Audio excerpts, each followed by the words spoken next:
Entonces, vamos a hacer esto rápidamente. ¿De dónde viene parasitología? ¿Por qué utilizamos esta terminología? Entonces, resulta que en la naturaleza hay asociaciones biológicas que permiten que existan las especies. Por ejemplo, aquí, ¿qué están viendo aquí? Una flor y una abeja. Entonces es una asociación en la cual la flor le da polen, ¿no es cierto?, el alimento para esta abeja. ¿Y la abeja qué hace?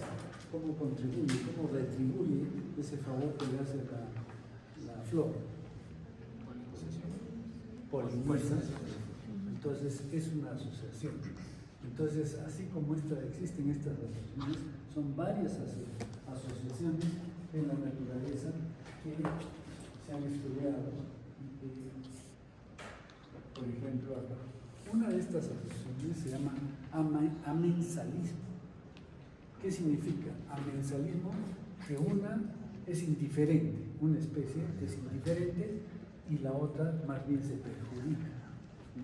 Entonces hay diferentes tipos.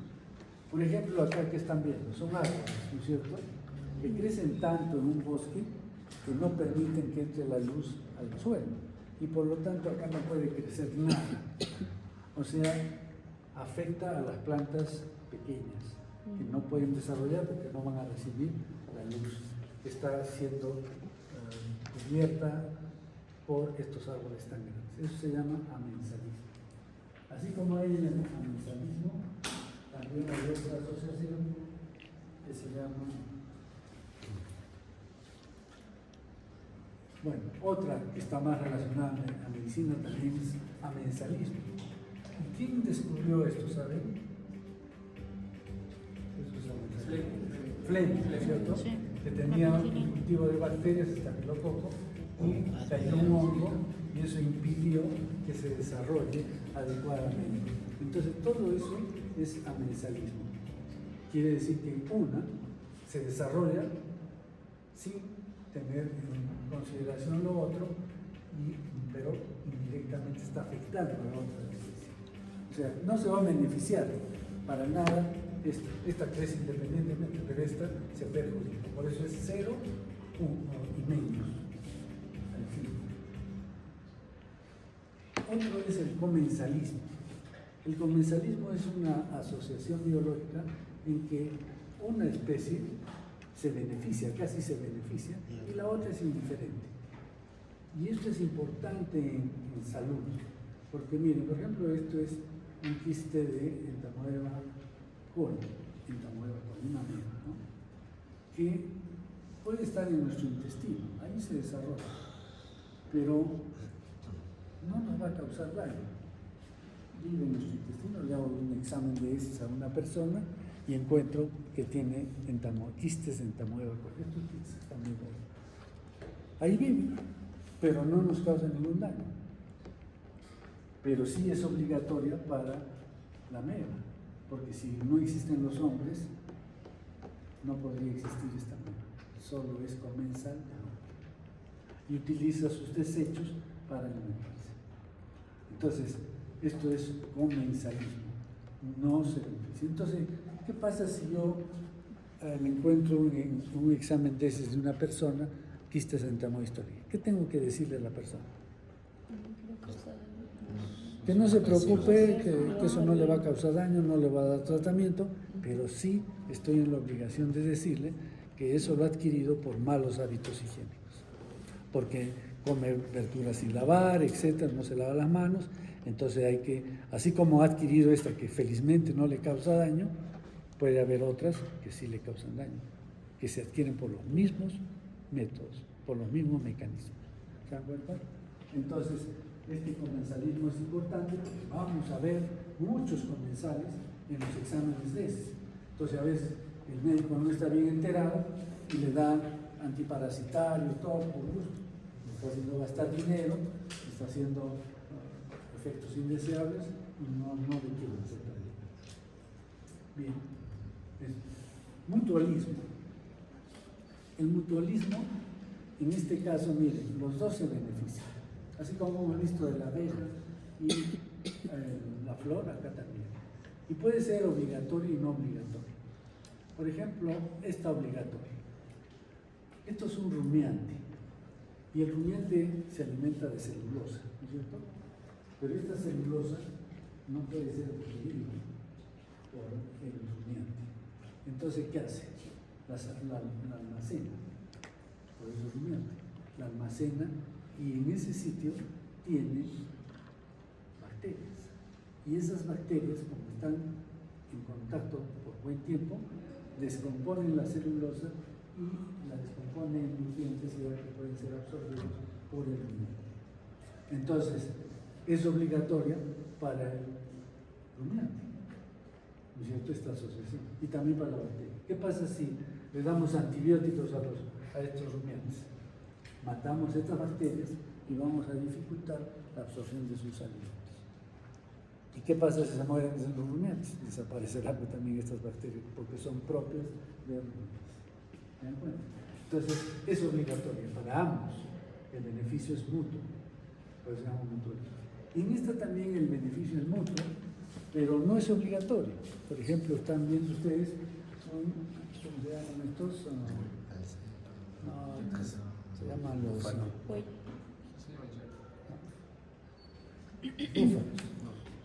Los búfalos. Este es un búfalo y que está parasitado. Está parasitado con garrapatas, acá en el lomo. Y viene esta ave y se comen las garrapatas del lomo. Entonces, ¿quiénes se benefician? Los dos, porque se desparasita y este se alimenta. Pero no es obligatorio. Si se mueren, se desaparecen todas estas garzas, habrá otros que le ayuden. Y si desaparecen estos búfalos, habrá otros que tengan garrapatas y que alimenten también a las aves. No es obligatorio. Pero en ambos casos se llama mutualismo. Esta es la depredación. Es otra asociación en la cual hay un depredador que es de mayor tamaño y una presa que es de menor tamaño. Acá, por ejemplo, ¿qué estamos viendo?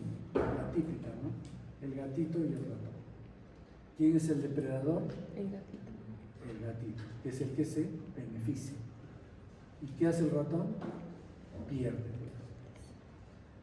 Y este es otro, que es esto, un tiburón que se come a un lobo marino. O este pájaro que se come una larvita que estaba en la rama. O la también típica, el león y el ciervo. Entonces, hay un depredador en la presa. Pero ustedes dirán, ¿cómo es que el que pierde se asocia? Pues no tiene sentido. Nadie se asocia para perder, ¿no? Pero esta asociación no es individual, es de especie. Para que entiendan, les pongo un ejemplo. Imagínense una isla donde hay abundante pasto y hay leones y ciervos. ¿Qué pasa si los leones desaparecen?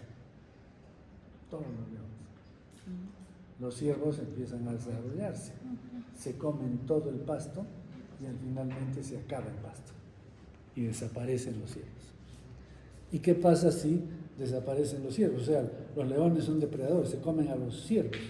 Y si se los comen a todos, después no van a tener comida y también mueren. Entonces se establece un equilibrio. Por eso es una asociación, entendiendo la asociación como especie, no como individuo. Aparentemente pierde, pero como especie sí permite que subsista en un ecosistema. Entonces eso es depredación. Luego, recuerden, siempre le he puesto con letras más grandes, depredador, presa. ¿Por qué? Porque el depredador es más grande que la presa, ¿no es cierto? Y ahora viene el parasitismo. El parasitismo también es una asociación biológica. También se beneficia uno y se perjudica el otro. Y aquí el hospedero y el parásito, ¿no?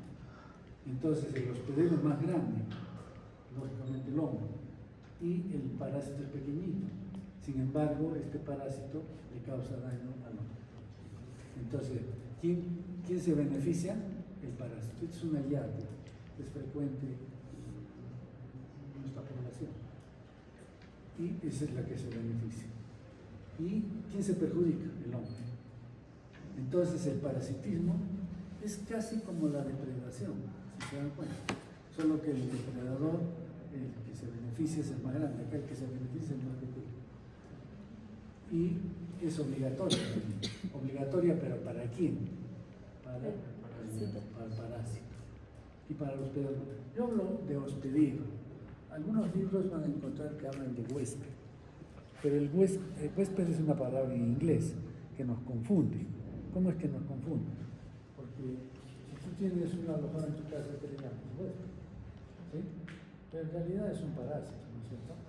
Porque le das vivienda, le das de comer, ¿sí? Entonces eso confunde. Entonces nosotros hablamos de hospedero y parásito, no de huésped. ¿Ya? Bien, entonces este es el parasitismo.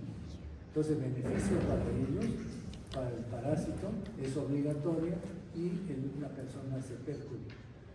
Parecería, también puede ser como si fuera un comensal, pero la característica entre la diferencia entre comensal y parasitismo, ¿cuál es? El parásito causa el comensal.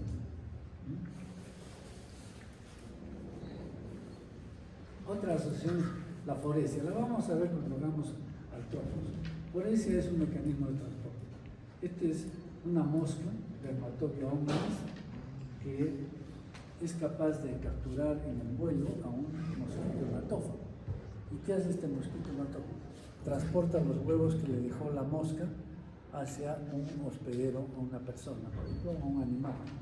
Entonces, ¿por qué? Porque esta mosca tiene aparato bucal atrofiado.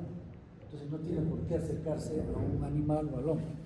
Pero lo captura al mosquito hematófago y le coloca los huevos en el abdomen, y este mosquito hematófago sí va a buscar a un animal o al hombre para alimentarse. Y en ese momento caen los huevos y sale una larva y causa una miasis. Después vamos a ver esto con detalle. Pero es otra asociación también, ¿no? La foresia. Captura ahí, le coloca los huevos y después esta va a dejar los huevecillos cuando está alimentándose y se forma una lesión. Están los huevecillos, salen unas larvas y que se meten a la piel. Y esta es la larva que está metiéndose a la piel del animal o de la persona. Eso se llama foresia y produce esta parasitosis.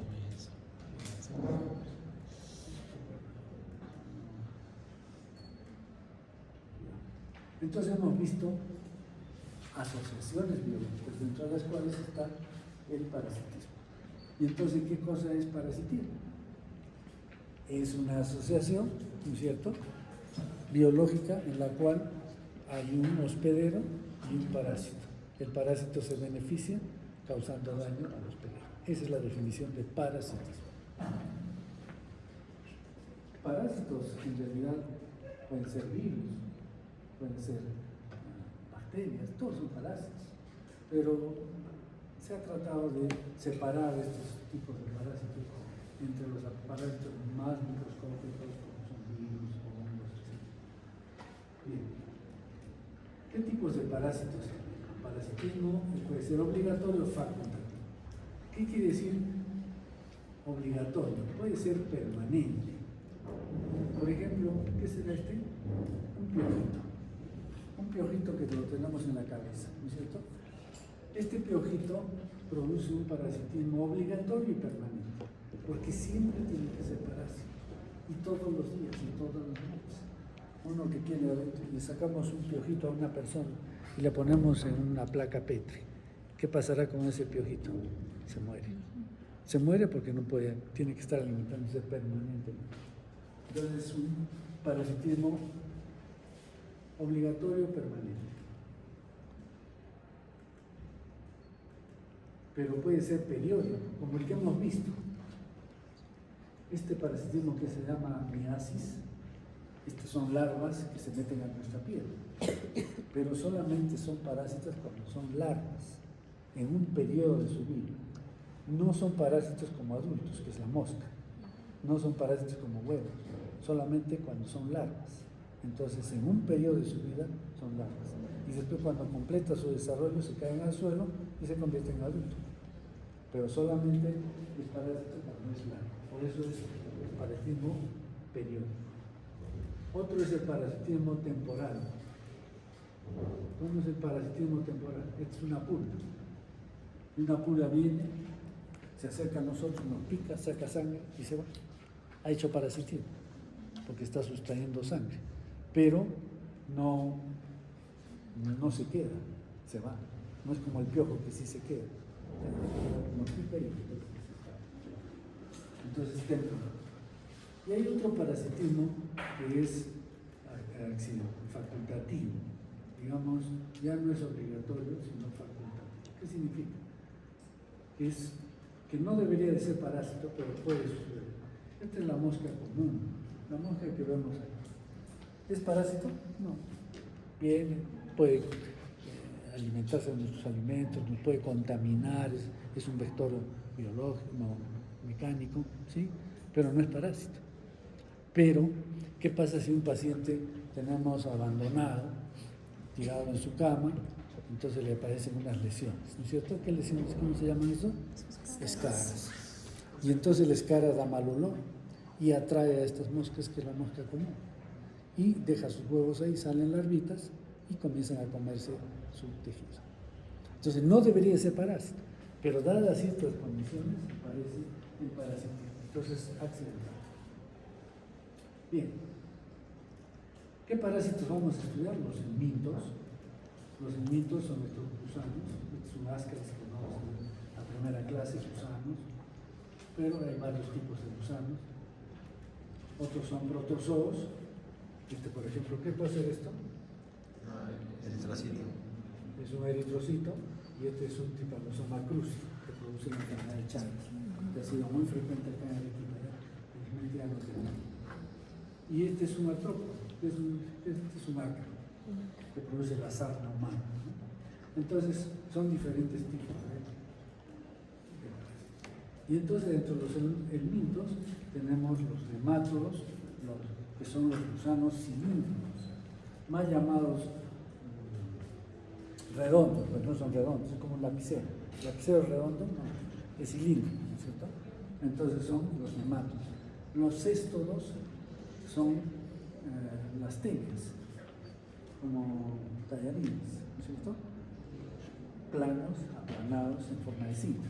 Y los trematos también son aplanados, por eso estos dos les llaman platelmintos, porque estos son en forma de cinta y estos en forma de hojas, pero son aplanados. Y de los protozoos tenemos las amebas, la más importante es la amebistolítica, ciliados, o sea que tienen cilios. Tenemos uno nomás que es importante, pero vamos a ver. Después los flagelados ya no tienen cilios, sino flagelos, que les permiten movilizarse. Y coccides que no tienen ni cilios ni flagelos y que tienen un tipo de reproducción muy complicada, pero que son muy importantes en salud. ¿Han oído hablar de criptosporidium? El criptosporidium comenzó a matar a los pacientes con SIDA. Y no sabían, los pacientes con SIDA, cuando apareció el SIDA, morían con diarrea y no sabían qué era. Era criptosporidium, porque hace infección interna en inmunosuprimidos. Entonces, estos son coccidios. Pero hay varios coccidios, ya los vamos a ver. Y dentro de los artrópodos tenemos la clase insecta, no todos los insectos, los arácnidos. Dentro de los arácnidos tenemos ácaros, garrapatas y arañas y artrópodas, que es ya, por ejemplo, son vectores intervienen en el ciclo, por ejemplo, como crustáceos, microcrustáceos, que son parte de ciclos de artrópodos. Copépos, por ejemplo. ¿Bien? Tipos de hospederos. Entonces hay hospederos definitivos.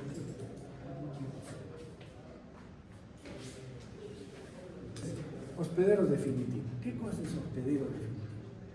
Es el hospedero que alberga el estadio adulto. Si yo tengo el adulto, y ese adulto pone huevos y los elimino, entonces soy hospedero definitivo. Alberga los parásitos adultos, no larvas, no huevos. Y hospedero intermediario, que vendría a ser el hospedero que alberga larvas, ya no los adultos, solamente larvas. Y hay paraténicos que sirven de paso, nada más. Vamos a ver con más detalle. Y hay hospederos vertebrados, hospederos invertebrados y hospederos accidentales, que eso ya no conocemos. Entonces, volvemos a que tenemos los nematos, los cestos, los nematos. En este caso, por ejemplo, los nematos tienen una forma de reproducción, larva 1, larva 2, larva 3, larva 4 y adultos. Entonces, si es definitivo, solamente va a tener el adulto. Si es hospedero intermediario, va a tener las larvas. Los cestos, hay huevos, larvas y adultos. Hospederos definitivos solo tienen adultos y los hospederos intermediarios tienen larvas. Y en los nematos hay otro tipo de larva procercoide, plerocercoide en estos cestos. Pero aquí, en los nematos hay hospederos, aquí hay varios tipos de reproducción, que lo vamos a ver en detalle, y los adultos. Entonces, cada grupo tiene diferentes tipos de reproducción. En los protozoos tenemos los apicomplexos, tienen reproducción sexual. Entonces, si decimos que hospedero definitivo es el que alberga el estadio adulto, pero cuando es el parásito no un gusano, sino es un protozoo, es una célula, hay células adultas, larvas no. Entonces, ¿qué es hospedero definitivo cuando el parásito es un protozoo? Hospedero definitivo es en el que se desarrolla el ciclo sexual del parásito. Y el hospedero intermediario es en el que se desarrolla el ciclo asexual, que son esquizoidales, etc. Hay otras formas. Bien. Otros términos. Zoonosis. ¿Qué es una zoonosis? Es una parasitosis que es propia de animales y que el hombre las puede adquirir, ¿ya? Ocasionalmente. Por ejemplo, fasciolasis es del ganado y el hombre también puede ser. El término reservorio. Reservorios son los animales que pueden albergar algún estadio del parásito y que de ahí nos pasan a nosotros. Por ejemplo, en la enfermedad de Chagas, los reservorios son roedores o los cuyes. Los cuyes tienen el Trypanosoma cruzi y a partir de él viene la infección para el hombre. Pero hay otros que son vectores, y vectores biológicos, como por ejemplo para la enfermedad de Chagas es la chirimacha. ¿Han oído hablar de la chirimacha?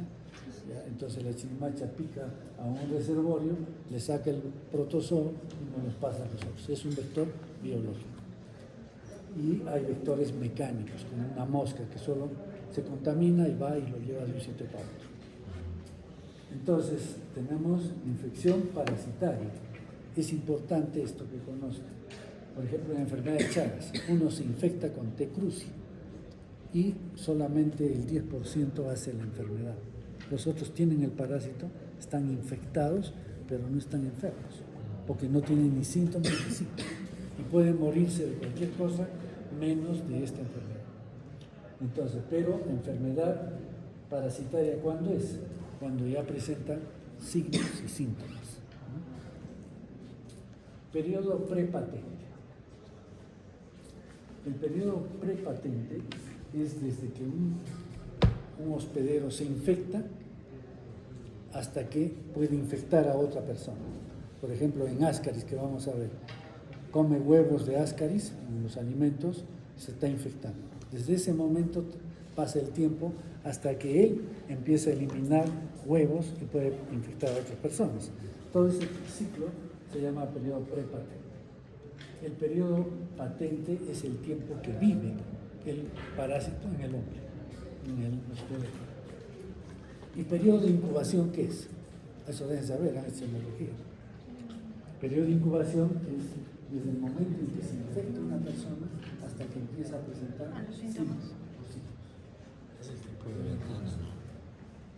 Bueno, los ciclos de vida, rápidamente para que sepan, todos los parásitos tienen ciclos así como este. Viven acá, eliminan huevos, los huevos se desarrollan en el suelo, se infecta al comer alimentos contaminados y otra vez hacia casitos. Lo vamos a ver en diferentes parasitosis. Por ejemplo, acá el estadio infeccioso en huevo, pero acá es una larva que se mete por la piel. Entonces, ¿qué cosa hay en los bebederos, en los ciclos de vida? Hay un estadio infeccioso, un mecanismo de infección, como entra a través de la piel, o acá el mecanismo de infección es al comer agua o alimentos contaminados. Hay una puerta de entrada que es la piel, la que es la vía oral. Acá tiene una localización, que es el intestino delgado, acá también.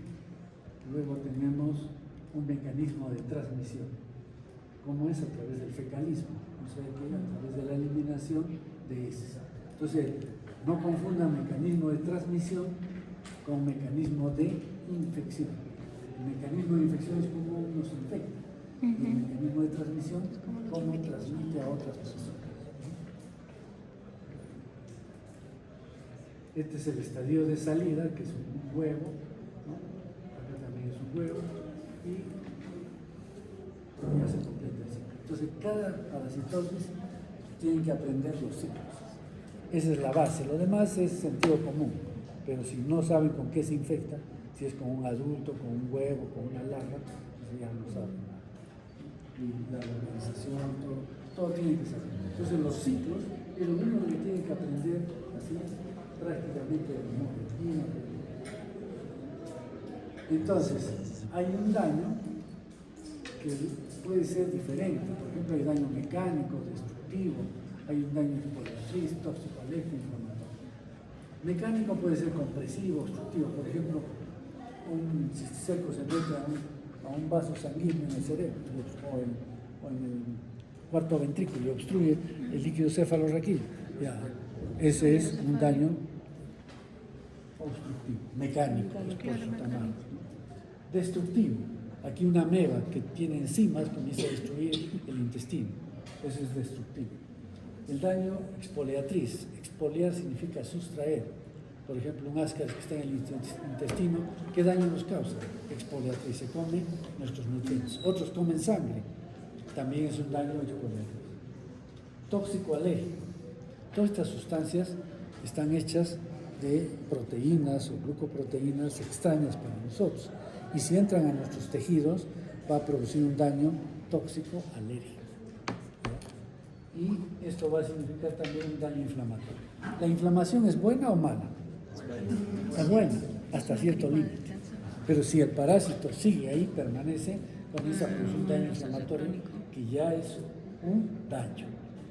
No es el mecanismo normal de defensa. ¿Y cuáles son los mecanismos de daño? O sea, ¿cómo es que causan daño mecánico? Por el tamaño, la localización, la forma, ¿no? Acá, destructivo, tiene enzimas, sustancias líticas, movilidad.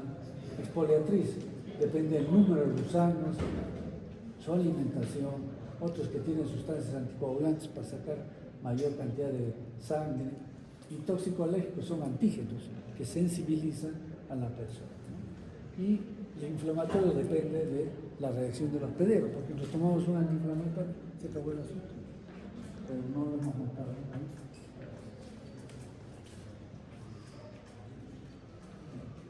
Y la epidemiología, esto lo vamos a ver la próxima semestre, es descriptiva para determinar prevalencia. ¿Qué es prevalencia?